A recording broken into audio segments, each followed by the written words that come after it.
سیدہ عائشہ صدیقہ کی شان میں قرآن مجید کی بہت زیادہ کثیر تعداد میں آیات موجود ہیں۔ ان سورہ نور میں آپ کی برات کا اظہار کیا گیا ہے اور اللہ تعالیٰ نے آپ کا ذکر بہت ہی خوبصورت لفظوں میں اپنی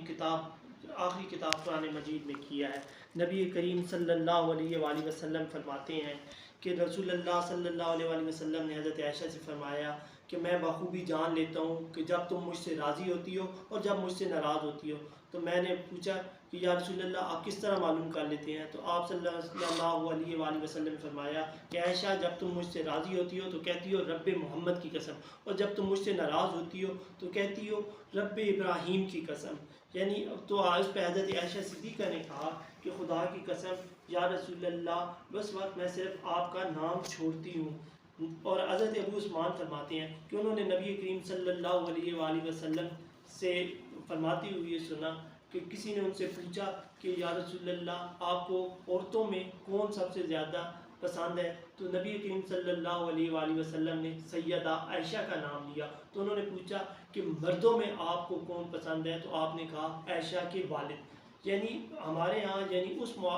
اور آج کل کے معاشرے میں بھی جہاں پر بیوی کا نام لینا معیوب سمجھا جاتا ہے، تو نبی کریم صلی اللہ علیہ وآلہ وسلم نے کھلے عام اپنی بیوی سے محبت کا اظہار کیا اور ان کے والد کی بھی تعریف کی۔ آج کل سسر اور بیوی کے ریلیشن میں یہ چیزیں معیوب سمجھی جاتی ہیں۔ حضرت عائشہ صدیقہ رضی اللہ تعالیٰ عنہ فرماتی ہیں کہ نبی کریم صلی اللہ علیہ وآلہ وسلم کا جب وصال کا وقت قریب آ گیا تو آپ میرے گھر میں ہی تھے، اور جب آپ کے اوپر بیماری کا غلبہ ہو گیا تو آپ کا سر انور میری گود میں تھا، اور یہاں تک کہ اللہ کے آخری نبی کی جب روح مقدسہ قبض کر لی گئی تو میرے گھر میں ہی تھی، اور آپ صلی اللہ علیہ وآلہ وسلم میرے گھر میں ہی مدفون ہوئے۔ حضرت عائشہ صدیقہ رضی اللہ تعالیٰ عنہ سے نبی کریم صلی اللہ علیہ وآلہ وسلم بہت زیادہ لاڈ اور پیار کرتے تھے۔ آپ نبی کریم صلی اللہ علیہ وآلہ وسلم کی وید کنواری بیوی تھی، اور نبی کریم صلی اللہ علیہ وآلہ وسلم آپ کا سب سے زیادہ خیال رکھتے تھے۔ اور بخاری شریف میں روایت ہے، حدیث ہے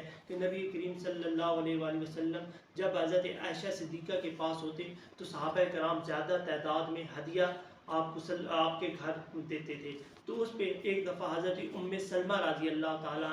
عنہا نے جا کر نبی کریم صلی اللہ علیہ وآلہ وسلم سے کہا کہ یا رسول اللہ جب آپ ہمارے ہاں تشریف لاتے ہیں تو اتنی تعداد میں ہدیہ یا تحائف نہیں آتے۔ تو اس پہ نبی کریم صلی اللہ علیہ وآلہ وسلم نے ارشاد فرمایا کہ اے ام سلمہ، جب عائشہ میری وہ بیوی ہے کہ جب میں اس کے بستر میں بھی ہوتا ہوں تو تب بھی جبریل مجھ پہ قرآن مجید کی آیات بابرکت نازل کرتے ہیں۔ ایک بہت مشہور حدیث جو اکثر لوگ دہراتے رہتے ہیں اور سننے کے قابل ہے کہ نبی کریم صلی اللہ علیہ وآلہ وسلم ایک دفعہ خوشگوار حالت میں تھے۔ آپ صلی اللہ علیہ وآلہ وسلم کے چہرے پہ مسکراہٹ کا عالم تھا، تو سیدہ عائشہ صدیقہ نے نبی کریم صلی اللہ علیہ وآلہ وسلم سے عرض کی کہ یا رسول اللہ میرے حق میں دعائے خیر فرمائیں کہ اے اللہ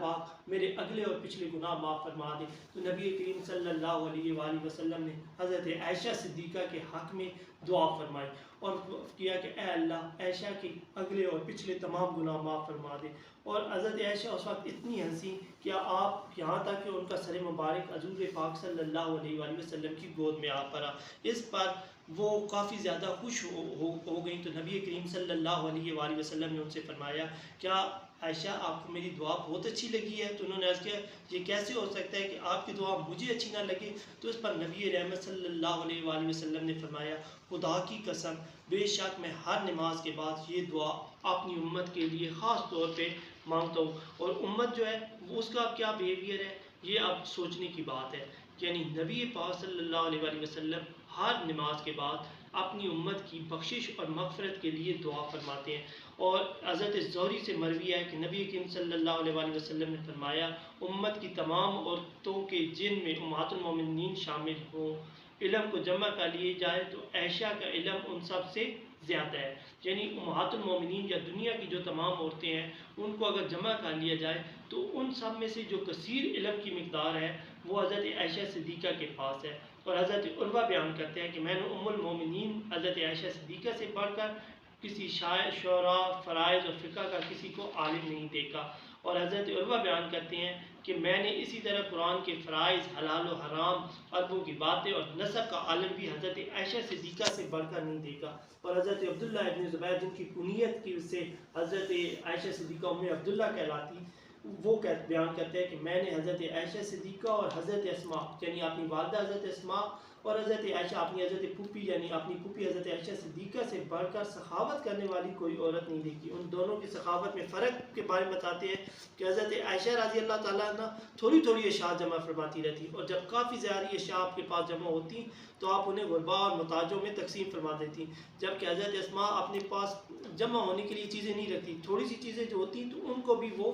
اللہ کی راہ میں تقسیم فرما دیتی۔ اس حدیث کو امام بخاری نے کتاب ادب المفرد میں بھی روایت کی ہے۔ اور حضرت عطا سے مروی ہے کہ حضرت عائشہ صدیقہ رضی اللہ تعالیٰ عنہ کو امیر معاویہ رضی اللہ تعالیٰ نے سونے کا ہار بھیجا جس میں ایک جوڑ لگا ہوا تھا جس کی قیمت 1,00,000 درہم تھی، بس آپ نے وہ قیمتی ہار تمام امہات المومنین میں تقسیم فرما دیا۔